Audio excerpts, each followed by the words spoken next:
Shalom Adonai, meu amado, minha amada de Deus, escolhido, escolhida de Deus, chamado, chamada do Pai, vocacionado, envolvido em uma obra maravilhosa que não pode jamais parar, porque o Espírito Santo é que é o alimentador desta obra. Está entrando no ar mais um encontro já rotineiro de segunda a sexta-feira a partir das 17 horas, sempre com um novo convidado, trazendo aqui um tema relevante para os nossos dias atuais. E hoje chegamos na sexta-feira com mais uma visita ilustre, mais uma participação importante, uma irmã que tem estado conosco nos acompanhando e que vai abordar um tema bastante relevante para os nossos dias atuais. Então, chamo você, convido você para estar conosco aqui, para que juntos possamos começar muito bem este bate-papo. Louvado seja Deus por isso. Você já agradeceu a Deus pelo dia de hoje? Já glorificou o Senhor por aquilo que Ele tem feito? Você sabia que agradecimento nos aproxima de uma estabilidade espiritual e de uma sustentação de todos os dias da nossa caminhada na presença do Senhor? Nos fará passar pelas dificuldades, pelas crises existenciais, sempre afirmando os nossos passos no caminho que devemos andar e, muito embora sofrendo algum tipo de abalo, vamos perseverar, porque o Senhor estará nos alimentando.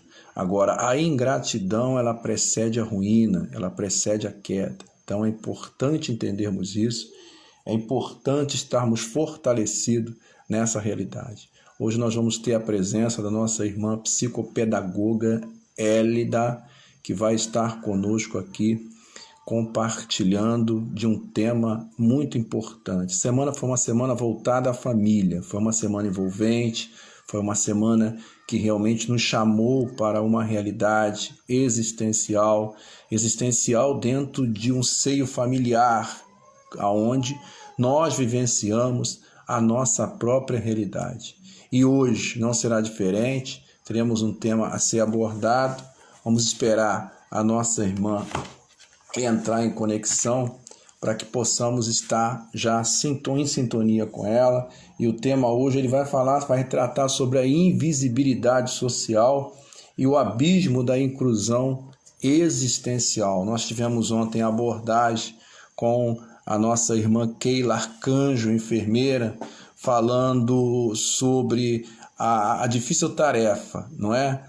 Temos um deficiente físico na família, o que fazer? E anteriormente nós já havíamos falado sobre a família com o nosso convidado Marcos Quaresma, família, lugar de encontros e desencontros. Então, um tema encaixando no outro, dentro de uma família que se propõe, dentro de uma semana que se propõe ser a semana voltada para a família. E aí ontem nós abordamos a questão de ter um deficiente em casa, em família. Então trouxemos uma live que você vai ter acesso a ela, porque ela já foi disponibilizada em nosso canal, e hoje nós teremos meio que um gancho, uma continuação daquilo que nós iniciamos lá com o nosso irmão Marcos Quaresma, falando de família, encontro, lugar de encontro, desencontros. Passamos depois com a nossa irmã Keila, falando sobre a realidade vivida por aqueles que têm uma pessoa portadora de alguma deficiência física, intelectual, enfim, na sua família. E aí nós nos praticamente identificamos e entramos em sintonia, porque vivemos a mesma realidade. E hoje vamos estar com a nossa convidada, a nossa irmã Hélida, que já está aqui presente. Vamos estar estabelecendo a conexão para que possamos iniciar o bate-papo.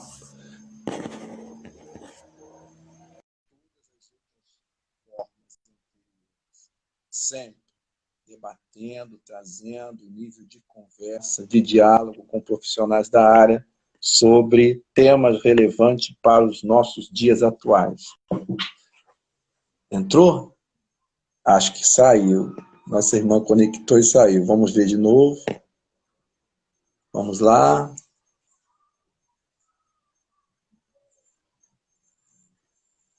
guardando a conexão, nós já temos entrando aqui. Já temos na sala o nosso irmão Edivaldo, seja bem-vindo. Nossa irmã Andréia, seja bem-vindo. Vamos esperar aqui a conexão.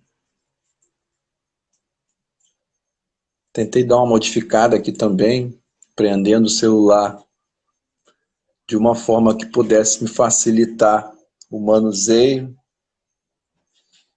e a utilização do fone. Mas vamos tentar mais uma vez. Aqui.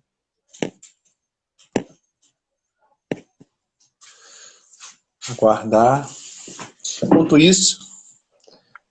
Opa! Chegamos! Só que tô travada aqui. Tá congelada a imagem, tá dando para ouvir? Boa tarde, pastor. Bom, eu estou ouvindo, eu tô lhe ouvindo, eu não estou lhe vendo. Pois é. Isso, agora eu estou vendo. Tá Vendo e ouvindo. né? Eu Isso. estou congelada aqui, para mim mesma eu estou congelada. É. E a minha imagem e o áudio, está chegando bem? Está com bom retorno? Tá sim, eu estou vendo, senhor, bem direitinho.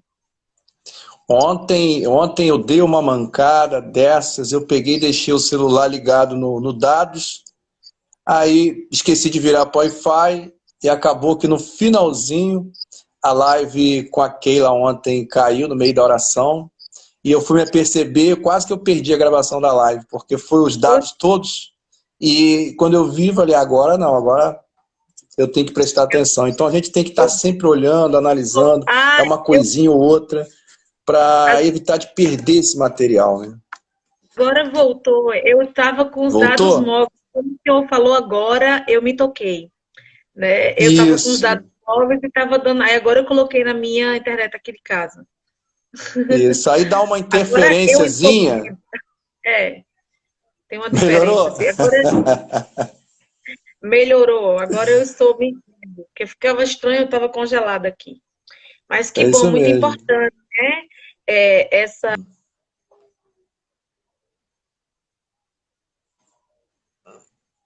Deu uma congelada. Mas isso é até afirmar ela fez a troca dos dados móveis para o Wi-Fi, então é natural que dê essa queda até afirmar. É uma inclusão na escola, né? A pessoa com deficiência na escola e processo de inclusão. Eu até falei para o pessoal sobre essa live de hoje, né? E algumas delas até passaram a me seguir. E eu vou até encaminhar aqui, aproveitar para encaminhar também, né? Para elas estarem entrando aqui, avisando que já começou, né? E aí, esses desafios que nós temos, né, com as crianças e pessoas com deficiência na sociedade, né? Nós passamos aí por uma avalanche conceitual de que é importante haver a inclusão. Só que nós sabemos que é um caminho a ser percorrido, né? Em todas as áreas, desde da cadeia de profissionais, quanto das próprias, os atores sociais envolvidos, que não é fácil. Eu mesmo vivo essa realidade, sei que a gente tem um filho que requer cuidados, atenção, máxima atenção, a sensibilidade dele muitas das vezes é prejudicada porque ele não pode fazer os movimentos para ir de encontro àquilo que ele sente. Por exemplo, se um mosquito morde ele, vai ficar mordendo, ele até reage, mas ele não consegue tirar, então a gente tem que correr e ver se ele está sentindo até de uma simples coceira ou algum incômodo. Então isso às vezes até nos angustia com relação a isso. E aí a gente fica pensando de que forma que seria ampliando isso no sentido de ele entrar justamente na escola, e a gente começar a fazer essa inclusão. Realmente não é um caminho assim, vamos dizer, que pode ser encarado de forma simples, mas todo desafio requer, sobretudo, a ajuda do olhar do profissional, dessa visão da experiência também aliada à teoria, e nada mais propício, nada mais relevante do que a gente oportunizar momentos como esse agora e contar com a ajuda da irmã, com a ajuda de todos os profissionais que passaram aqui, para que venham nos ajudar a construir esse caminho. Nossa irmã Hélida, fique bem à vontade, a casa virtual é sua, a sala virtual é sua. Eu já tenho andado aí acompanhando algumas de suas lives, inclusive a live do perdão é uma live realmente profunda, é uma live que toca a todos de igual modo, e é importante isso. E aí eu já vou pedir que a irmã faça uma oração, apresentando a Deus esta tarde, o nosso bate-papo. Fique à vontade depois da oração para fazer a sua introdução e a sua apresentação. E também aí interagir, dando um alô para os nossos irmãos aí, que eu acredito que a irmã deve conhecer a grande maioria que está aí. Vamos orar, né? Senhor, Amém. nessa tarde, clamamos pela tua misericórdia, a tua graça sobre as nossas vidas. E que, acima de tudo, possamos aprender com a ciência e também com a sua palavra, que o Senhor é um Deus que inclui as pessoas. O Senhor trata todos da mesma forma e ama a todos. E fortalece aqueles que passam por dificuldade. O Senhor é um socorro bem presente na hora da angústia. O Senhor possa consolar, fortalecer, animar e ajudar a todos os pais e pessoas que enfrentam o desafio de ter uma pessoa com deficiência em casa num mundo ainda perpetuado, tão cheio de exclusões. Que o Senhor também trate com os corações, que possamos enxergar como o Senhor enxerga cada ser humano, como um dom divino, como uma dádiva divina e como um presente de Deus para as nossas vidas. Em nome de Jesus, amém. Nesses processos, né, de exclusão, na verdade, né, é multifacetado, né? Ele tem muitas faces, por isso que até falando um pouco assim existem artimanhas, e ontem eu falava assim que nós temos uma pseudo-inclusão ainda na escola, porque se a gente ainda tem que lutar para incluir pessoas diferentes, né? Seja aí essa discussão do negro, né? Tantas coisas do racismo, se ainda nós excluímos pessoas, porque isso indica que nós estamos com problemas, né? Então, que nós vivemos... Olha aí, ó. Bom, tem gente aí entrando, seja bem-vindo. Então, nosso mundo é um mundo cheio de exclusões, né? Que segrega, que divide, que separa, né? Que supostamente inclui, mas de alguma forma a gente vai ver, vou tentar diferenciar inclusão, de segregação. Você pode estar inserido num ambiente, mas você não pode não estar incluído, que geralmente é o que acontece, né? Quando você está ali, mas você não participa, você não faz parte. Eu acredito que todos nós já passamos momentos, até a minha visão de inclusão, ela é muito abrangente.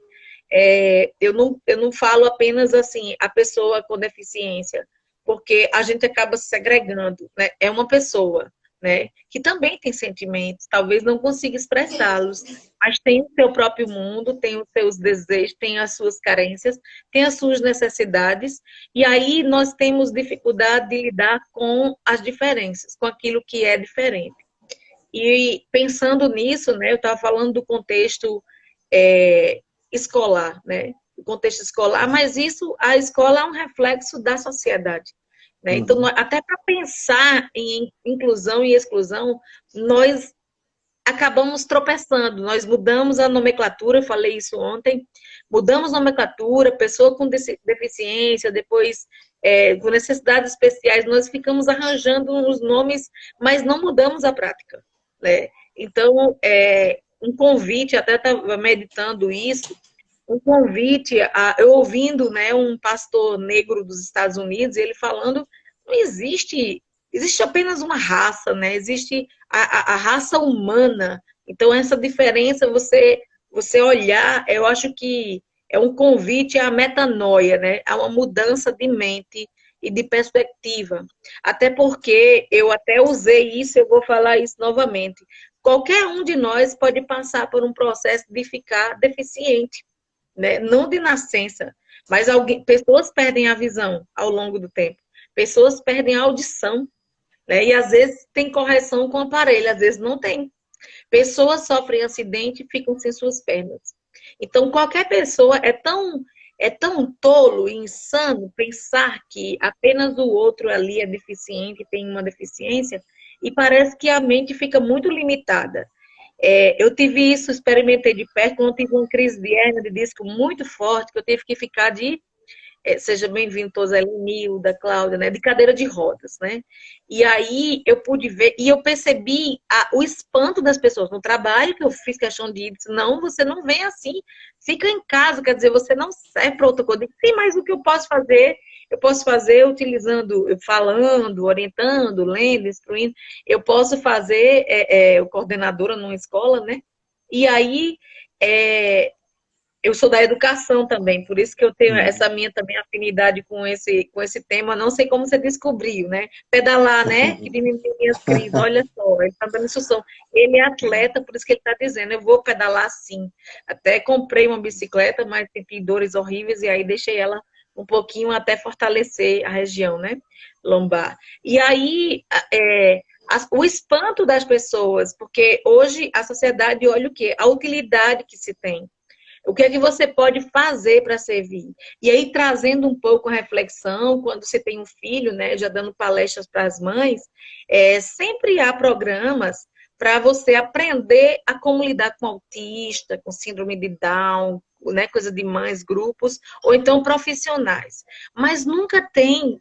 Eu até fiz o ano passado, né, que esse ano a gente estava interditado, com mães de crianças autistas, e um momento de acolhimento para elas. Falar sobre esse luto do filho perfeito, né, da criança perfeita, o bebê idealizado, o bebê real, e o bebê que ela tem que lidar agora, né, encarando, e há um choque de realidade entre o desejo que se tinha, que se formou na mente da mãe quando idealiza, e assim, pouco olhar, né, é visto para as mães, né, para a mãe que tem essa perda, que passa por esse processo de luto, né? E é importante esse processo de luto, se deparar com a perda disso, todas as perdas, o Freud analisou a perda, o luto só da perspectiva da morte, mas outros autores veem todo o processo de perda, né, como a morte. Então, a morte do bebê idealizado, a morte do filho idealizado, do filho perfeito, que não tem filho perfeito, né? Sempre os filhos têm algumas coisas. Estou falando em perfeito, como vamos dizer assim, que não erra, que não falha. Não estou falando de deficientes, porque isso não seria um critério para a gente dizer se alguém é perfeito ou não. Né? Até porque tem síndromes que elas não são vistas fisicamente, mas elas estão lá. Né?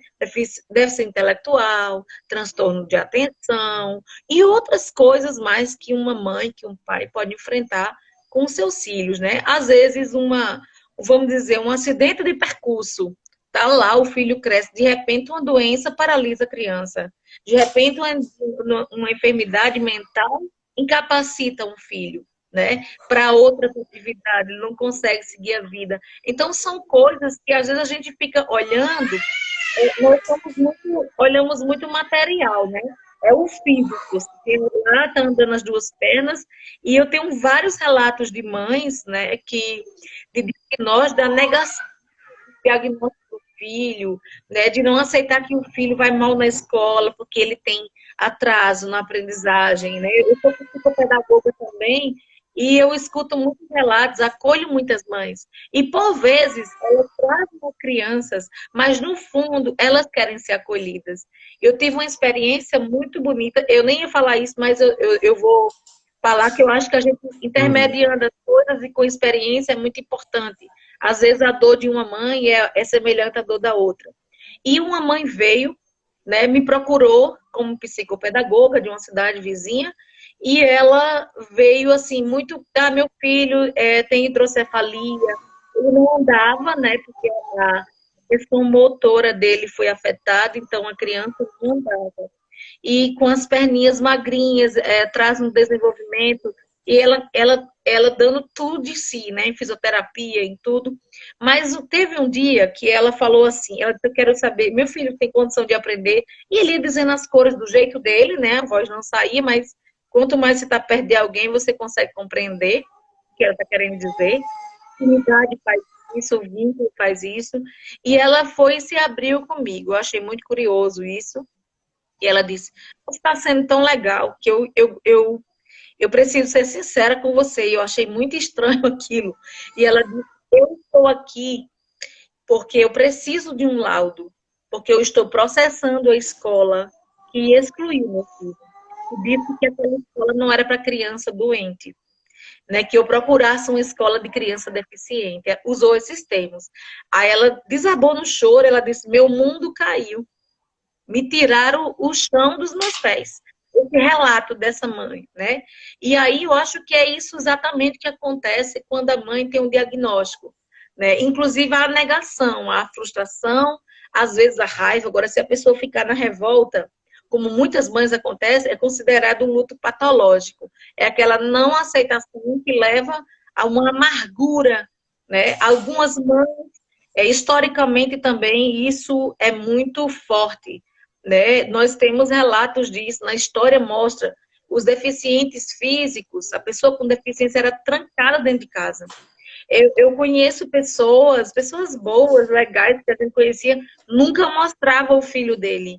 E um dia a gente descobriu, depois de muito tempo, porque ele mora em outra cidade, mas a gente sempre se falava, e ele sempre via a nossa cidade, e a gente descobriu que ele tinha um filho autista. Mas ele, mesmo sabendo que poderia contribuir, por ter uma página na internet e tudo mais, mas ele não falava pra gente. Então ele tinha vergonha do filho, né? Ele era uma não aceitação.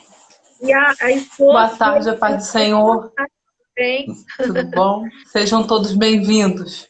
Dá licença. Aí, então, essa dificuldade de lidar com aquela situação, o pastor Marcos Quaresma, de encarar aquela situação, né? De estar ali percebendo toda aquela situação. Algumas pessoas trancavam, outras amarravam. Até pela falta de diagnóstico, o comportamento, pronto, é doente. Chamava de doente a pessoa com deficiência, com algum transtorno, ou deficiência física. Podia ser cadeirante ou tal, não importa, causava um estranhamento. E aí, esse preconceito, ou então era visto, isso está numa raiz muito, muito terrível, era visto como uma maldição, um castigo de Deus, né? Um castigo divino, uma maldição, alguém que tinha um filho com deficiência era visto assim. Inclusive, uma péssima religião, uma péssima, vamos dizer, visão de fé e de tudo religiosa pode ocasionar muitos processos de exclusão e de negação disso, né? É como se você fosse abençoada apenas quando tivesse tudo, entre aspas, perfeito, né? Então, a gente tende a querer rotular as coisas, isso é do ser humano, e aí, às vezes, as mães, os pais são esquecidos, né? Esquecidos que eles estão passando um momento difícil, que a vida tem que ser reorganizada, que todo planejamento para um filho, né, ideal, que se idealizava, foi quebrado ali. E aí há um transtorno que acontece emocional, as emoções são afetadas, os pensamentos, as dúvidas, as incertezas, inseguranças e medo. Medo, como eu já ouvi de muitas mães chorando desesperadas depois de um diagnóstico do filho. Como meu filho vai sobreviver nesse mundo? Porque nós que somos adultos conhecemos esse mundo. Um mundo que é exclusivo, que é exclusivista. Que a todo tempo você tem que lutar para ser inserido. É mulher para ser inserida, criança para ser inserida, para ter direitos, negro para ter direito. Quer dizer, isso mostra que esse mundo é um lugar assim, né? Se a gente olhar da perspectiva bíblica, a gente vai falando daqui a pouco, que isso é o efeito, né, de uma não experiência profunda com Deus, e não da queda, né, os efeitos da queda, que danificou a nossa mentalidade, né? Porque quantas pessoas se interessam pelo tema da inclusão? né? Eu trabalho em escola e uma criança, aí o aperreio, eu até falei isso ontem, o desespero dos profissionais para ter um diagnóstico. A gente tem a tendência de querer rotular. Não é uma pessoa, é um doente, é um autista, é um TDAH. A gente dá nome, esquece o nome, a identidade, mas essa criança, essa pessoa com deficiência, ela tem uma identidade, ela tem vínculos, ela tem uma família. Às vezes a própria família olha com maus olhos. Então, quando falta esse suporte psicológico, emocional, espiritual para os pais que passam por isso, a incompreensão, né? Se o filho grita, se o filho não se comporta, né? Que a gente olha o exterior, como os outros, a gente rotula os pais, né? E aí, em contextos, eu vi um vídeo muito bonito de um pastor, o filho autista, e o filho começou a gritar, e ele começou a dizer, a explicar, meu filho é autista. E eu peço a paciência dos irmãos, porque ele também faz parte. Eu não vou tirá-lo daqui, porque a tendência é tira para não incomodar, né? E a gente não... quem está de fora, assim, eu não vou fazer nada, eu sou passiva, isso aí é um problema seu. Não, é nosso. Né? No momento que eu conheço alguém, que eu estou ali, é meu também. Isso faz parte porque eu estou nesse mundo. Se esse mundo não cabe uma criança com deficiência, esse mundo não me cabe. Porque um dia eu vou ficar idosa e eu vou precisar, talvez, de uma muleta, não sei. Não sei o que vai acontecer, a gente nunca sabe. Então, sei que ponto a visão, a audição. Então, se eu planto isso, eu não ensino outras crianças a acolher. Se eu mesmo não me desdobro e olho como um desafio, quer dizer, quem convive perto, né? Até me perguntaram se eu tinha interesse por esse tema, porque eu fiz pós e fiz mestrado, né? Por isso que a minha visão ela é muito mais ampla em educação especial inclusiva. Já era psicopedagoga na época, mas eu fiz, e aí eu tive uma visão de, poxa, quantas vezes eu também fui excluída em várias situações, né? Eu também fui rotulada por causa do cabelo, né? Então, várias pessoas recebem rótulos, então a gente está sempre vivendo um desafio social. Então, as mães e a família precisam ser acolhida, não é como... Aí usaram um nome especial, né? Aí eu até falei ontem, acharam muito interessante, porque a minha filha era pequenininha e eu tinha uma musiquinha que eu cantava para ela e eu dizia que ela era um bebê especial, né? Sou alguém especial, pois Jesus me escolheu. Sou assim especial, pois consigo, ele me encheu, né? E aí, quando eu morava em cima do primeiro andar, embaixo tinha uma criança com hidrocefalia e não andava também, que afeta a parte motora. E aí minha filha brincando com esse bebê, né, era menorzinha do que minha filha tem 4 aninhos, aí a mãe disse assim, olha, Gabi, ela é um bebê especial. Aí a minha filha falou assim, eu também sou. A minha mãe disse que eu também sou. E a mãe veio falar comigo. Ela disse, eu achei tão interessante aquilo, né? É como assim, nós todos, né, queremos ser especiais, a gente diz, a gente é especial por isso, mas usam esse nome como que ele é especial, vamos tratar ele de uma forma especial. Mas isso acaba também, a nossa linguagem não condiz, a gente mudar os rótulos, as nomenclaturas, não muda muito a prática, né? Porque acaba sendo um fator, quer dizer, ensinar alguém a olhar para o ser humano, a olhar para o outro, né? Ao longo da vida, seja criança negra, seja criança com deficiência, seja aquela pessoa que tem transtorno mental, seja o idoso, seja quem for, olhar como um ser humano digno de respeito, né? Está lá nos direitos humanos, e aí a gente tem que fazer leis compartimentadas e brigar pelo respeito ao ser humano, né? Como se fosse várias classezinhas. E aí, eu já ouvi, né, de pessoas dizendo que esse seu filho precisa estudar numa escola para doentes. Aqui não tem condição. E essa mãe queria processar, e aí ela chorou muito. E ela disse assim, vou falar a verdade. Depois disso, ela fazia parte da igreja, ela disse que se desviou. A revolta, né, o luto patológico. Ela disse, eu disse, quer dizer que você está com raiva de Deus. E aí ela chorou muito e ela começou a se abrir. Ela disse, eu acho que que estou precisando. Aí eu fui falar sobre a vingança, essa vingança, essa energia toda que você está querendo gastar, se vingar dessa escola, né? Ao invés disso, claro, eu preciso repensar, eu com medo, mudou documento, esse cara com muito medo. E assim, os próprios processos de formação dos educadores na escola não são adequados. Eles não são preparados para receber. Porque isso também não é só uma questão técnica, é uma questão humana.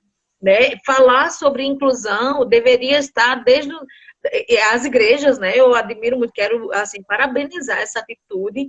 Nós, a igreja, que temos contato com pessoas, crianças, né? Eu vi um pai que levou a criança no culto, ele estava com fone de ouvido, porque o som do pastor estava muito alto, né? E aí ele colocava para que o filho pudesse ficar ali sem se agitar, por causa do barulho. Então ele é sensível, então o som que todos possam ouvir, um lugar que realmente, e não apenas tirar a criança do ambiente, como se ela não estivesse fazendo parte. Ela vai, mas ela fica num cantinho à parte, porque incomoda. Como assim incomoda, né? Eu fico assim muito questionando, por que isso incomoda a gente? Por que a gente tem esse estranhamento? Eu acho que quem precisa, né? Eu até falei ontem, eu vou repetir, nós aqui somos deficientes no critério de incluir. Nós aqui somos deficientes no critério de amar, de respeitar, de acolher, seja lá quem for. É um ser humano criado em mais semelhança de Deus. Então, isso, e no aspecto, né, no conjunto de igreja, de comunidade, é meu problema também. Não é só de vocês, pastores, né? Se eu for sair da sua igreja, isso não seria só um compromisso de vocês, mas eu poderia, como serva de Deus, perguntar em que eu posso ajudar vocês para aliviar a carga de vocês, que é pesada, né? Então, às vezes, a gente não tem esse olhar ampliado, que isso, porque que Deus permite, né? Mas aí a gente tem que confessar a nossa estranheza, a nossa tristeza, o nosso cansaço, né? Quem tem um filho, vocês com certeza têm isso. E às vezes não permite que vocês chorem também, porque vocês têm que aceitar e pronto, né? Então, às vezes, nós somos muito duros com as pessoas e falta misericórdia, né? Falta ter compaixão, falta um olhar de inclusivo mesmo, né? Isso não é um problema de vocês, se vocês estão numa comunidade, se você tem uma família. É um problema não é um problema que vocês têm que enfrentar sozinho, não é um desafio só seu, deve ser um desafio de toda a comunidade, porque é assim, inclusive na história dos direitos humanos, para incluir, eu acho lindo isso da saúde mental, né? Eu fiz pós também em saúde mental. Quem primeiro lutou por isso, pelo direito das pessoas com deficiência, que cuidava dos segregados, dos isolados, foi o povo de Deus. Foi o povo cristão, eram os líderes cristãos. E isso, assim, é muito interessante, porque o povo, né, que se chama pelo nome, né, daquele que mais acolheu, sem olhar nossa origem, nosso erro, de onde a gente vinha, ele nos acolheu e ele ensina isso. É o Deus da adoção, que ama acolher. Né? Então, essa visão ampliada de que isso o que é que eu posso tirar de lição, né? Que vai ser uma eterna aprendizagem de vocês. Eu conheço um pastor aqui bem de perto, que tem um filho que perdeu os movimentos a partir de uma vacina e já está grande, pesado, ele tem que fazer musculação, a esposa dele, para ter força, para segurar o filho, porque já está pesado, usa fralda, não fala, né? Não anda. E às vezes vai o pai para o retiro pregar e a mulher fica em casa. Às vezes eles revezam para ela assistir o culto. Né? Então, eu percebo muito, às vezes, oferecer ajuda, né? Não, ele não é acostumado com a gente.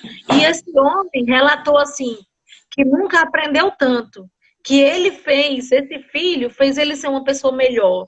Ele tirou lições, ele não ficou, claro, teve a parte do estranhamento, a revolta, médico, vamos para a justiça, porque foi um erro de uma vacina, o menino andava, da noite para o dia o menino parou os movimentos. Então, Isso pode acontecer, tá vendo como pode acontecer? Não foi no nascimento. Então, pode acontecer na vida de qualquer pessoa, né? E aí, não é uma punição de Deus, às vezes é uma lição para você ser uma pessoa melhor. Não é Deus tratando porque você é mal, né? Tem muitas visões. Aconteceu isso, ele nasceu cego. Perguntaram a Jesus, foi ele que pecou ou foi os pais dele? Jesus disse, não. É para manifestar a glória de Deus nele. Né? Então, a glória de Deus também é manifesta quando eu, que não estou nesse contexto, me importo, tento tirar lições, acolho, mostro solidariedade, oro, né? Ajudo. Né? Quem está no entorno também pode ser abençoado, né? Com as dificuldades que uns aos outros passam, porque nós vivemos em sociedade. O que eu faço tem impacto na sua vida, o que você faz tem impacto na minha vida. Olha só como teve, é tanto que a gente se encontrou aqui. Né? Porque você, através de uma live de outra pessoa, e aí mencionou, então, tudo que nós fazemos vai impactar um ao outro. Então, diz respeito a todos nós. Né? Então, inclusão e exclusão, a preocupação de vocês, eu imagino, estudar, interagir socialmente, né? E, assim, infelizmente, a gente ainda precisa aprender muito. Eu estou falando de um lado da psicologia, sobre o acolhimento, mas eu estou falando também de um lado de quem trabalha na educação, que conhece o contexto, né? Por exemplo, algumas escolas, alguns particulares, cobravam mais dos pais que tinham crianças com deficiência, crianças com necessidades especiais, elas cobram mais caro. Aí teve a lei, não pode cobrar mais caro. A escola tem que ser inclusiva. Ah, mas a minha escola não aceita matrícula porque não tem quem cuide. Se vira, não bote uma escola, né? Para que você inventou de fazer uma escola? Você tem que saber toda a lei, você tem que saber o que você está fazendo na vida. Então, se a gente está aqui, então ampliar essa visão. Não, eu não posso fazer, você pode. Você não se propôs a oferecer um serviço, então repense a sua prática, repense a sua proposta pedagógica, social, a função social. Uma escola que não cabe todos é uma escola para ninguém. Né? Uma escola que não cabe todas as crianças, essa escola não serve para as outras, não serve para nenhuma delas. Né? Uma escola que segrega, né? Seja uma igreja, seja uma escola, seja o que for, que não cabe todos, ela não serve para ninguém. Né? Porque todo mundo tem suas especificidades, o ser humano é singular. Né? E aí, ele mesmo não falando a criança, ela demonstra afeto. Eu tive uma experiência esse ano, já, né, lá no mês de março, uma criança com microcefalia e que tem uma cuidadora. Ah, não, ele tem um monte de coisa, né? Eu perguntei, ele tem microcefalia, né, pela característica? Não, é um monte de coisa, mulher, não sei, não é doente esse menino, toma remédio. Ah, mas olha, não tá calmo hoje, não dormiu. E aí eu peguei a criança, ele comenda e baba, né, por causa da questão motora, não tem o controle das questões, né, dos esfíncteres e alguma coisa, usa fralda, então baba. Aí eu coloquei no colo e ele foi e adormeceu. Aí veio um monte de gente olhar e perguntar, você tem filhos? Como se, assim, eu fosse carente. Só tem uma, né? Deus só me deu uma, eu peguei outros bebês, né? Mas aí ficaram questionando por que eu tinha pego aquela criança, que ele bate em todo mundo, ele pega o cabo de vassoura, o que ele tiver, ele bate, às vezes, ele se agita. Então, eu digo, estou agitando essa criança. E ele foi pegar um livro, que eu estava na biblioteca, e não deixaram. Deixa não, ele vai rasgar tudo que vai bagunçar. Eu disse, não vai não. E esse espaço também é dele. Aí eu falei assim, não, esse espaço também é para ele. E aí ele pegou um livrinho e ficou, cocó, e tio. Aí dizendo, cocó na galinha, o pintinho. E ele apontando, aí ela ficou assim, olhando, achando estranho, como assim, ele consegue? Ele consegue aprender, ele sabe o que é isso, como se assim, um diagnóstico incapacitasse a pessoa em todas as outras coisas, inclusive na de ser amado, de ser acolhido, de ter direito, o mesmo direito que as outras crianças têm. Né? Então, a visão é muito distorcida. E isso são pessoas, às vezes, que passam por formação, por capacitação. Por isso que eu acho assim, o olhar para a inclusão ele tem que ser ampliado. Ele tem que ser debatido, ele tem que ser visto, ele tem que ser tratado, porque não é uma questão apenas técnica, né? Porque você pode ter a técnica, saber tudo, como lidar, fazer a técnica, usar os materiais, você pode ter um coração que não acolhe, né? Então, isso é muito mais profundo. E aí, né, como eu estava falando aqui, esse processo histórico, né, que a gente vê da exclusão, a gente percebe, assim, alguns autores, né, é como se, assim, a utilidade, né, a utilidade e a desqualificação, como se a pessoa fosse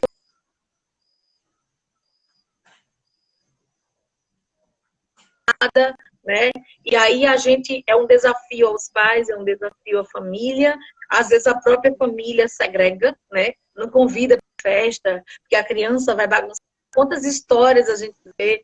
Olha só, meu cunhado aí, Jorge Peras. Inclusive, ele me presenteou com a lei, né, do direito das pessoas com deficiência. Ele me presenteou com um livrinho desse atualizado. Ele é advogado, né, trabalha na área jurídica. E aí a gente vê, assim, como é importante que a gente tenha esse olhar e que a gente se importe e que a gente concilie, que a gente provoque essas discussões, esse pensamento com relação a esse direito da pessoa com deficiência e da pessoa, né, que precisa ser inserida de alguma forma. Então, senão a gente vai se revoltar contra o mundo e também aquelas crianças que a gente consegue dizer que ela é importante, né, que ela tem os mesmos direitos, que ela pode sim falar quando a gente dá a vez, quando a criança sinaliza, né, e a gente ensinar também a se virar, porque o maior medo, eu acho, dos pais é assim, poxa, o que é que vai acontecer com meu filho se ele ficar sozinho ali? E aí sente os pais também sendo desamparados, quem vai acolher meu filho? E se alguém fizer mal para ele, como você falou, o mosquito fica picando e ele não consegue dizer, né? Então, se a gente...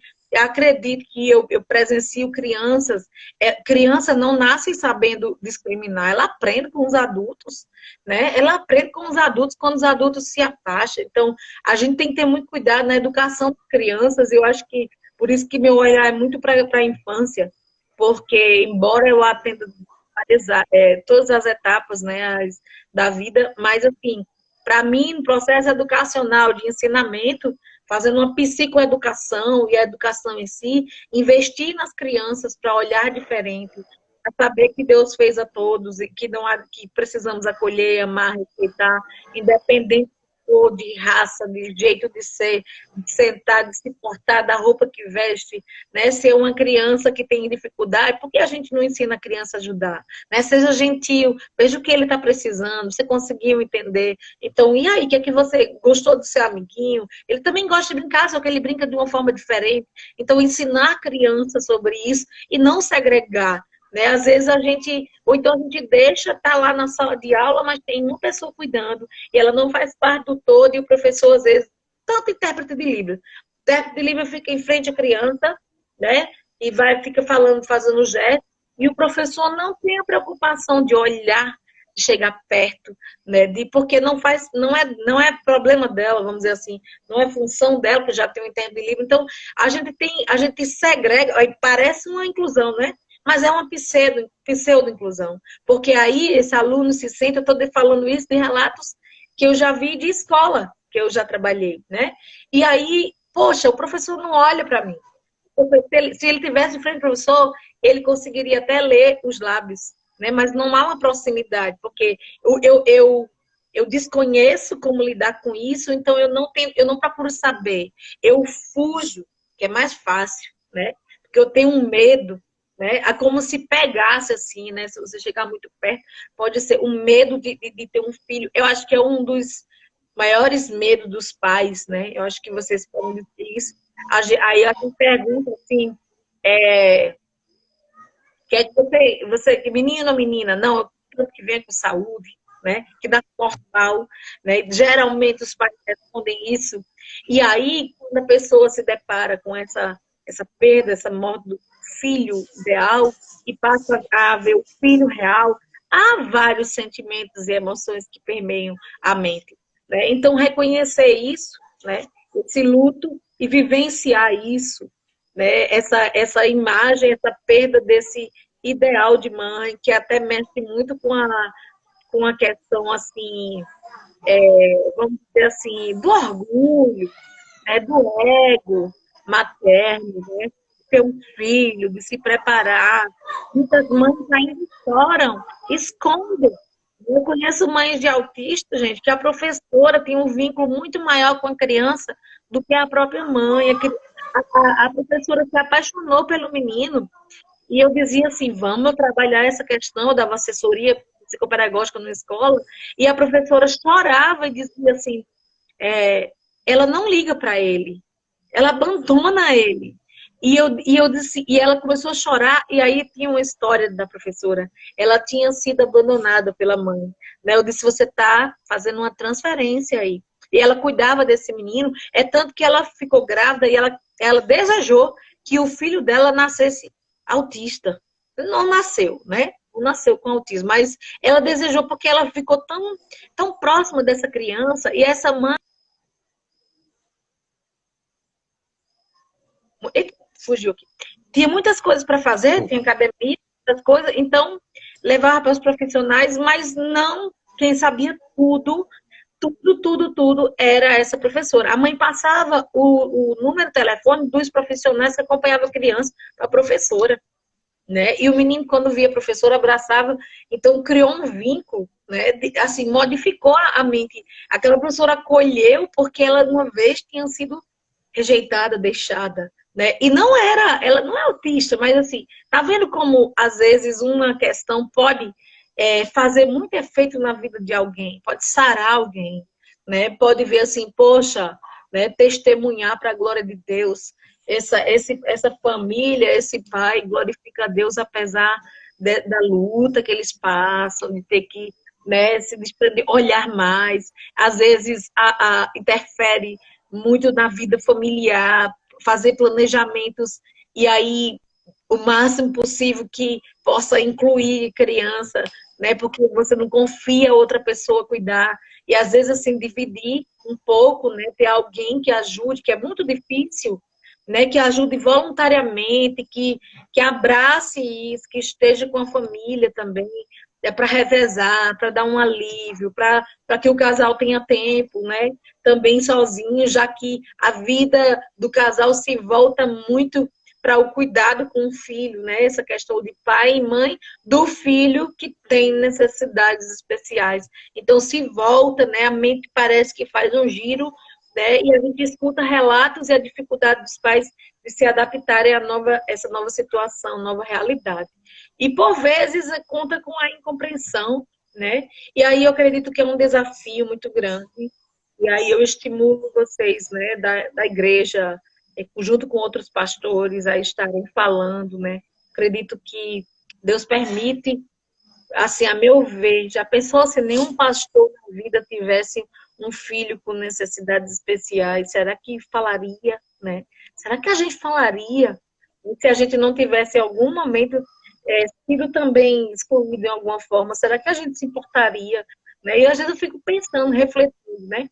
E as causas que são das pessoas, daqueles que sofrem nesse mundo, deve ser a nossa causa, sempre. A gente deve sempre acolher e tomar como uma causa que a gente precisa defender, né? Independente de ser com a gente ou não, porque acaba sendo, né? Porque se eu não me importo com quem está sofrendo, quando eu estiver sofrendo, pode ter certeza que vai ser a mesma coisa, ninguém vai se importar, né? Então, ter esse olhar, eu preciso incluir porque é um mandamento, porque é um dever, que eu sou um ser humano que também quero ter direitos, que também quero ser incluída, então eu tenho que incluir para ser incluída. Eu tenho que também lutar por isso, porque isso acaba respingando em mim também, né? É a sociedade.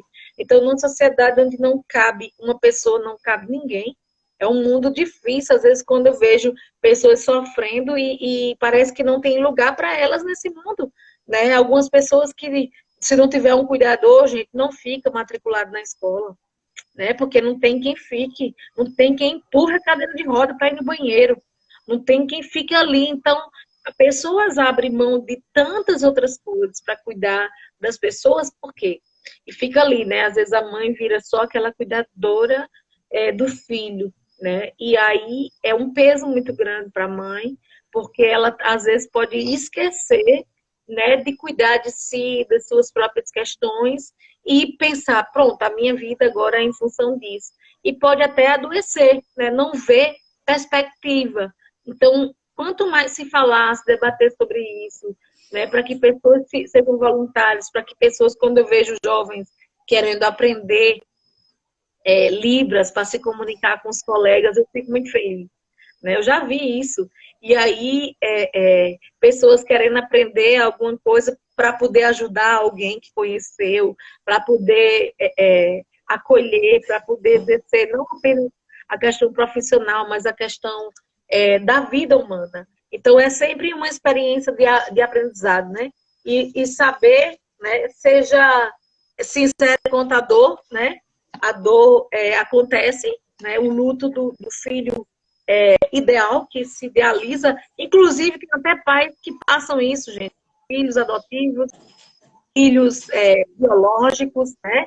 Eles, agora, eu gosto de dizer a palavra adotar, né? Todos nós precisamos ser adotados pelos nossos pais, ser queridos, né? Então, adotar esse filho, acolher esse filho, né? Reconhecer que é pesado o fardo, porque você tem que restringir-se, abrir mão de muitas coisas, mas também clamar, né? Buscar força em Deus, fortalecer, e não ter medo de expressar as perguntas, as confusões, as dúvidas, as queixas, que sempre tem, que tem hora que deve ser cansativo, né? Quem enfrenta questões de saúde, tem que levar vários profissionais, não é fácil de se deslocar, às vezes tem um cansaço físico, às vezes a criança chora, então os planejamentos mudam, tudo muda na vida de uma família. Né? E entender que fazendo isso você está se assemelhando a Cristo nos seus sofrimentos. Né? E aceitar essa responsabilidade. Eu já vi casos, gente, de maridos que deixou as suas esposas porque o filho nasceu autista. Né? Essa mãe que eu atendi de uma cidade vizinha, ela disse que o marido culpava ela porque ela queria muito ser mãe e ela é cardiopata, ela tomou medicação durante a gestação porque ela teve uma crise cardíaca e ficou internada. Então ele disse, se você não fosse doente, não tivesse inventado, a gente não teria um filho doente. Então ouvir isso para uma mulher, ela estava arrasada. E eu percebi, poxa, eu acho que não é para eu atender essa criança, é para eu acolher essa mãe. E muitas vezes os pais ficam esquecidos. Né? A gente sempre olha para a criança ali que está sendo cuidada, mas a dor dos pais, as pessoas não olham, com as dificuldades que eles enfrentam. Então, se você não pode ajudar no cuidado, você pode ajudar de outra forma. Né? Ajudar financeiramente, ajudar proporcionando momentos agradáveis para essa família, ajudando eles a participar dos encontros onde as outras crianças vão, de alguma forma, dando brinquedos com que a criança pode brincar para ajudar o desenvolvimento, pesquisando, indicando profissionais. Então, tem tanta coisa para se fazer e as pessoas acham, às vezes, diante de um desafio, que não podem ser úteis em nada, que não pode fazer nada. Até porque olhar e dizer assim, não é comigo, isso não é principalmente uma atitude de uma pessoa que professa a fé cristã, né? Então, olha só, Verônica entrou aí, do Deus que mais acolhe as pessoas. Então, esse jugo, ele precisa ser suavizado, né, com a graça de Cristo, mas também contar com ajuda, né? Nunca vai ser mais do que vocês podem suportar, né? Nunca. Sempre há, estou chamando aqui. E também, assim, comparado aos anos que nós temos nessa terra, a vida é breve, né? A vida é muito breve. E aí, se a gente se deparar apenas com as dificuldades, desafios que nós enfrentamos, a gente vai achar a vida muito fardo. E talvez todos nós tenhamos questões com as quais temos que lidar, para a gente perceber a brevidade da vida e não se apegar tanto a tantas coisas aqui. Eu ia falar muito sobre esse processo de desafio para a inclusão, né? Nós temos muitos desafios, isso, matricular e manter esses alunos, né? Que eu sei que é um desafio. Eu falei isso ontem, até indiquei, não sei, não estou vendo quantas pessoas tem aqui, mas assim, as pessoas consideradas diferentes, elas eram acolhidas antes em hospitais, elas eram literalmente segregadas. Por isso que eu digo que nós temos ainda uma pseudo-inclusão. Para que as pessoas fossem poupadas, assim como o deficiente mental também, né? As pessoas com problemas mentais, elas eram, durante muito tempo foi segregado. Não, a sociedade não pode ficar vendo isso. Isso vai mostrar que não tem problema, né? Como se vamos fazer uma fantasia aí, então vamos segregar, né? Vamos isolar. E aí, por isso que é um desafio para todos, né? Qualquer pessoa, já vi pessoas, já atendi homens que andava a vida normal, sofreu um acidente de moto, perdeu parte da fala, parte do cérebro foi afetado e os movimentos. Então, ele andava assim, treinador de jiu-jitsu, né? O cara que já tinha sido bombeiro e tudo mais, treinador de jiu-jitsu, treinava policiais, treinava pessoas em artes marciais, defesa pessoal, e perdeu os seus movimentos. E aí ele foi pedir um emprego para treinar criança. Ele disse, eu sei a teoria, eu tenho me esforçado tentando vencer meus limites. Ele sofria muito com isso, né? Ele teve um luto do corpo adequado para até trabalhar, gente. Então, a deficiência, ele passou a ser uma pessoa que estava buscando aposentadoria e tudo mais.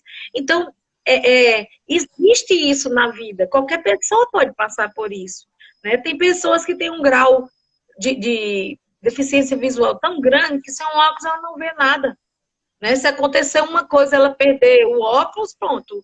Ela não pode dirigir, não vai poder sair sozinha, porque não vai enxergar, né? Como também deficiência auditiva. Tem tantos problemas que podem incapacitar as pessoas, né, para outras coisas. E aí a gente vive numa sociedade utilitarista. Qual é a utilidade? Qual é a sua utilidade? O que você pode dar? Né? E aí a gente tem que perguntar diante disso o que eu posso oferecer. Né? Não é o que o outro pode dar, mas o que eu... Se cada um pensar assim, né, o que eu posso oferecer, né, de mim, né? O que eu posso ajudar, em que eu posso ajudar. E não o que a outra pessoa pode fazer. Ah, não serve. Não serve porque não pode andar, não serve porque não pode falar direito. Não serve para ver com a gente, fazer a gente repensar na vida, né? E aí é um ser humano. E aí foi dado por Deus que tem uma personalidade, tem sentimento, tem uma consciência, mesmo que não expresse. E hoje existe mecanismo. A comunicação aumentativa, né? Eu não sei qual é a síndrome do seu filho, não tenho a mínima ideia. Eu não sei se é autista, eu não sei, eu não ouvi e não vi em nenhum momento você falando sobre isso, pastor. Pastor Júlio, né? Júlio César. Opa, não, eu estou aqui. É que eu estou vendo o tempo, tá tão boa, assim, a irmã está tendo uma boa desenvoltura, tá progredindo bastante, mas infelizmente acho que deve estar faltando 2 minutos para a gente acabar. A gente tem duas opções, a gente pode emendar em outra e a irmã concluir. Aí se os irmãos aí quiserem nos acompanhar para a irmã fazer a conclusão, porque depois eu faço a edição e essa live é muito importante, a gente tem discutido muito pouco. Muitas vezes não nos damos conta. Desculpa, estou interrompendo que eu estou lendo aqui. É verdade, números deficientes, muitas vezes nem nos damos conta. Por isso que pensar em incluir tem que ser algo global, a gente tem que falar sobre isso, a gente tem que fazer, despertar as pessoas, levar isso para discussão, e principalmente aqueles que se propõem, né, com o povo de Deus. Que tem um Deus mais inclusivo do que o Deus da Bíblia? Não tem. Ele incluiu todas as pessoas, ele incluiu aqueles, né? E ele mandou cuidar, gente. Tem vários textos no Antigo Testamento. Ele mandou você cuidar. Jesus se compadeceu do paralítico, da mulher hemorrágica, né? Curou os cegos, né? Ele sabia da dificuldade ali, mas ao mesmo tempo tem paralisia cerebral não evolutiva. Isso, é o nosso filho. Ah, tá. É o filho não evolutivo. Então não evolui, né? Isso?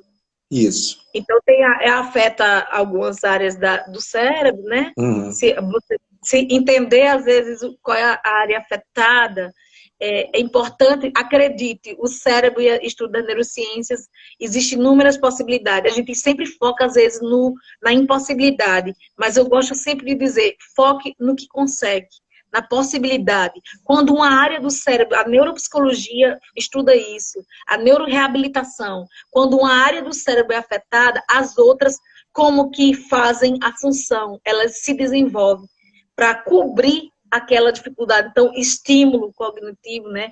Várias coisas, né? Não sei o nível nem o laudo, mas existe sempre possibilidade. A ciência avançou, né? E existe, e o amor faz assim coisas acontecerem. Eu ouvi o relato do pastor. Vai Né? cair em 10 segundos. A gente pode Eita, sair e voltar. Como ele diz assim, meu filho fala comigo com os olhos, né?